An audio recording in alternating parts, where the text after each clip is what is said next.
Hello, my name is Jeff Baker. For those of you who have seen some of my other videos, you'll know that I've worked in the business since the middle to late 80s, predominantly on Unix, and at one point I was working on the kernel development team for IBM's flavour of Unix called AIX, and I've worked predominantly ever since on Unix, occasionally having to work on other operating systems, but that's the one that paid the bills at the end of each month. Okay, it seems to be popular at the moment for people coming from MS and from Mac to, let's turn the glasses off and make it better for you, and they keep seeming to be looking for what is the best distro of Unix or distribution of Linux to load, which is the best desktop.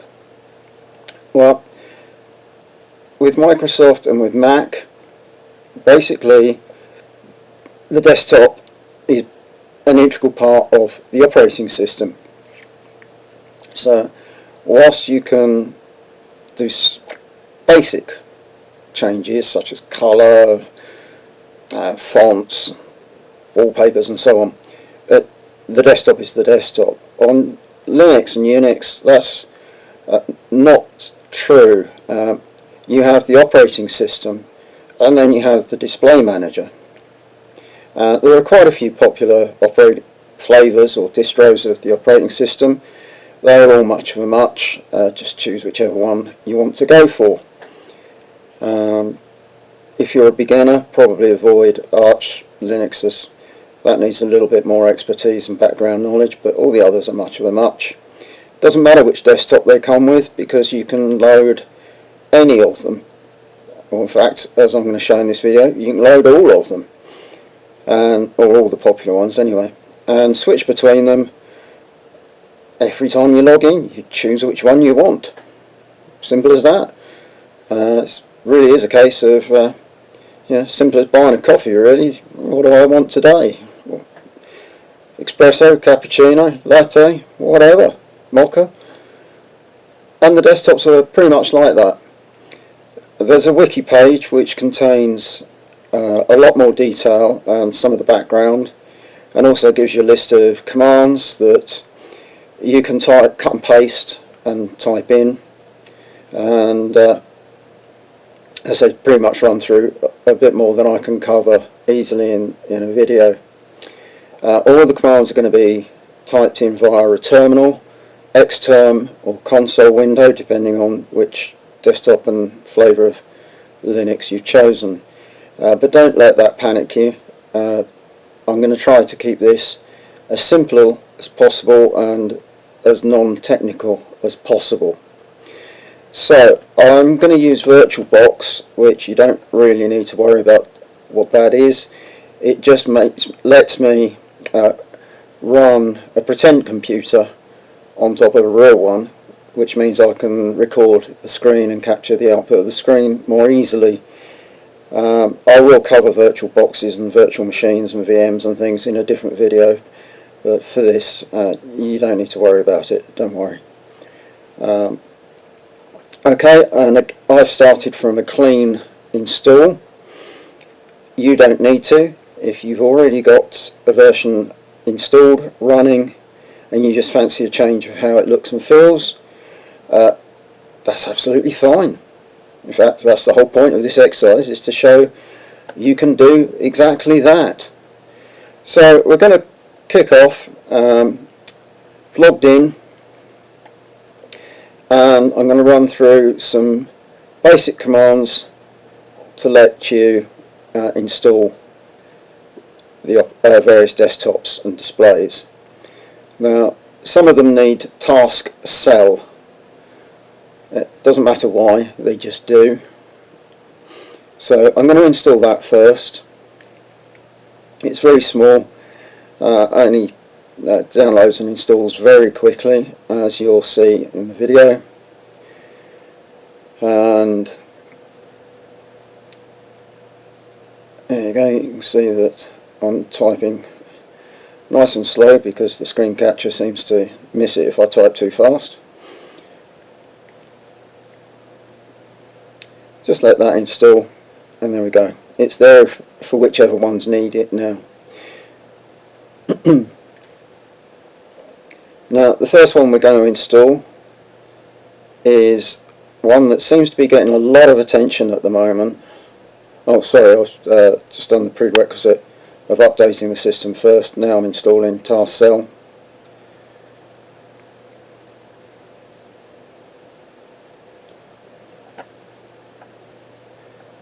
And yeah, as I said, I'm going to install one which is getting a lot of attention at the moment, called Mate. Some people call it Mate for some reason. I have no idea why. My French isn't particularly good, but I seem to remember you need various special characters to do that. But anyway, so there we go. We'll install Mate. Now, because it's a clean install of the operating system, there's very little actually already on here. So it's going to go to a blue screen, which will take quite a long time to complete. Don't worry about that. It's not Microsoft, it's not the blue window of death, as so many of you are probably used to. But I will skip forward just to save time and to get things going. So what I'm going to install after Mate is one called Budgie. Cute little name. It's quite a pretty desk manager as well, actually. You'll notice in the installs sometimes it prompts you to answer yes or no. I guess in the old days the packages were a lot smaller than they are now, and it gave you a chance to check that what's being installed is what you want. These days they're so long and they scroll so quickly that you don't stand much chance of being sure, so pretty much everyone I know just says yes and accepts them. I'd recommend you do the same. And as you can see, that's bringing in quite a few different parts. It may or you may already have them on your system, you may not. If you haven't, it will install them. If you have, it will just speed things up a bit, but really is no big deal. And how's that doing? 30-something%. What else can I think of to say? Right. You'll notice as we switch between the desktops later, they all have a very different look and feel to them, and it really is just a case of choosing whichever one you want. You can customize them in the same way as you can with Mac and with MS. They all store their configuration in different places. So if you set the desktop up and put all sorts of things on one desktop, if you change Desktop Manager, it won't know you've done it. So you'll need to do it again. That might be an inconvenience for you, or you could look at it as an advantage and say, hey, each time I can choose between them and each one's different. So maybe you've got one that you particularly set up for all the things on your desktop you use when you're doing your social media, and you might set up one for when, I don't know, you're watching videos and stuff. Maybe one that's got all the things on when you're doing, I don't know, emails and surfing the web and whatever else that you normally do.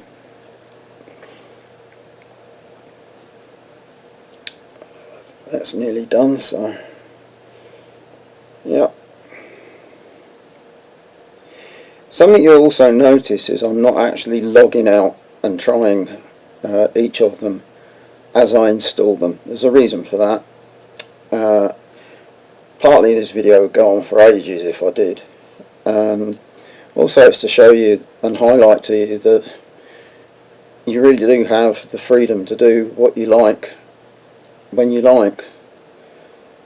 I'm going to install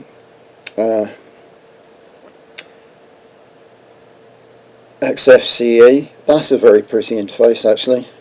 It's quite lightweight, so it works well on lower powered machines.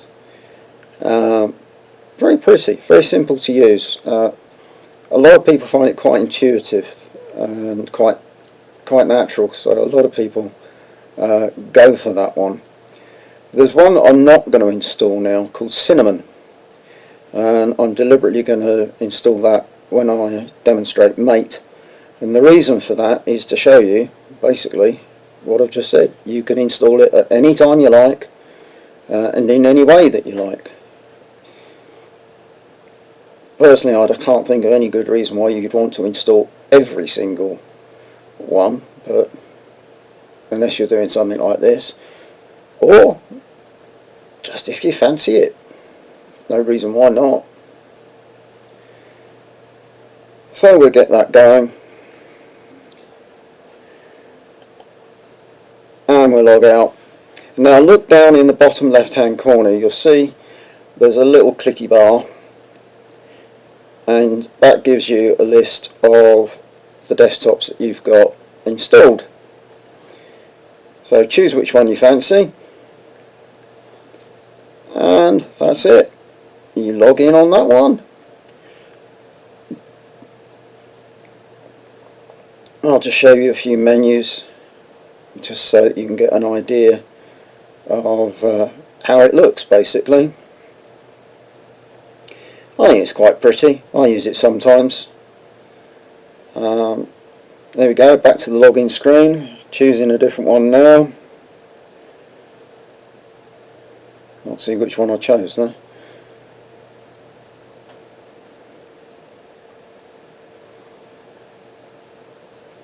Don't worry about this black screen, it only happens the first time. It's basically doing a whole load of setup stuff. It's nothing to worry about. So it happens on some of the display managers, but you don't need to panic. There is nothing wrong, and like I say, it only happens the first time. So there we go, that's showing you around. Again, just going to show you different, click on a few things just to let you take a look and feel. And you'll note I didn't install the operating system in between each one. I didn't trash the machine and start again. Yeah, they're all sitting side by side each other quite happily. And you'll get a lot of that with Unix. A lot of people are so used to, oh, if the slightest of anything happens, I've got to trash the machine and reinstall it, and it's all a horrible nightmare and takes forever. Okay, this is the desktop for Mate. I say it seems to be getting spoke about a lot at the moment. It seems to be sort of in fashion, or flavour of the month or whatever. It's okay. I don't quite know why it's particularly fashionable at the moment. It's a desktop, it works. It's green. Here we go. I'm opening up a terminal window, as I said earlier, to install Cinnamon. And the only reason I did this is so you could see that I didn't have to just install them all in one go. I can install them at any time I like, whenever I want. Now, Cinnamon uses Universe, which you don't need to worry about. Think of it as it's telling the operating system where to look to download its packages. On some distributions it comes already enabled, others it doesn't. So we just put that in to make sure that it is. If you don't do that and it needs Universe, you can get some very confusing error messages where it really is not obvious why it's not working. It just fails with loads of errors, and they're not intuitive, unfortunately. So that's why I put that one in. There we go. You may notice all my commands start with sudo, and if you're delving a little bit deeper than a casual user into Unix, that basically means run as administrator. Some of you may have used that on Microsoft, and I can't remember if Mac has got that or not. Even though I've got a Mac, I don't actually use it very often. I only really use Mac, an actual Mac, for when I develop iPhone apps. The rest of the time I stick to Unix. And basically Unix is better, it's a lot more stable than MS and Mac. It doesn't crash anywhere near as often, and it's nowhere near as hungry for the computer itself. It actually lets the user benefit from the power of the computer rather than the OS just sitting there using it for reasons which, even though I've worked in the internals of operating systems development, I've got no idea what the hell they're doing in there to make it go so slow.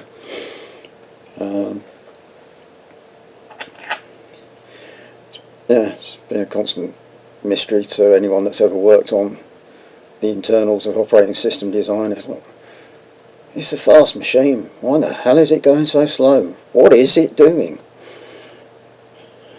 Oh, that's another big thing with a move over to Linux, is there's been a lot of controversy, certainly in the news in the UK, I believe worldwide, from what I've seen just on BBC, which is the UK's probably main news channel. There'll be a lot of people that will disagree with me on that, but bear with me on that one.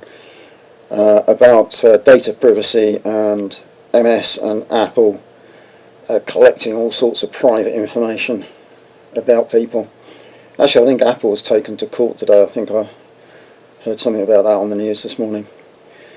Cinnamon, it seems to install with two options, one with rendering, one without. I've tried both, and it doesn't seem to make any difference whatsoever on the machines I've tried it on and whatever. So from my personal experience, I'd say it doesn't seem to matter which one you choose. It might make a difference for you. Try them both and see what happens, basically. There you go, I'm showing you various menus. Gives you just an idea of, again, how the desktop is laid out, how it looks and feels. And now I'm going to log back into what's called Plasma at the moment. Historically it was known as KDE or KDesktop. And there you go, we're back where we started from.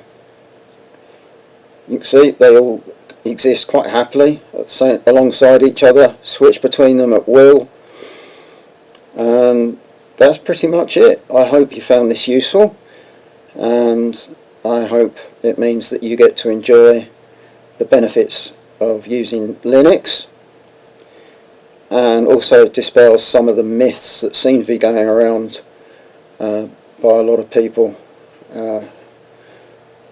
I'm seeing recently there's a hell of a lot of stuff with people saying, oh, you must do this, oh, it's that, and it's not. It's clearly showing that the people making those comments don't understand Unix at all, really. I'm new to YouTube. Apparently I'm supposed to say, so please subscribe and like. I'm making as many videos as I can at the moment, and I hope you found it useful, enjoyable, and look forward to making more videos which hopefully you enjoy and find informative and also understandable. There's a lot of myth about computers where people talk a lot of rubbish and make things far more complicated than they genuinely are. I don't know if they do it to feed their own ego or if they just genuinely don't understand what they're saying. But anyway, hopefully catch up with you soon, and hopefully I'll continue to remove some of the myths and try to make computing easy for everyone. Goodbye for now.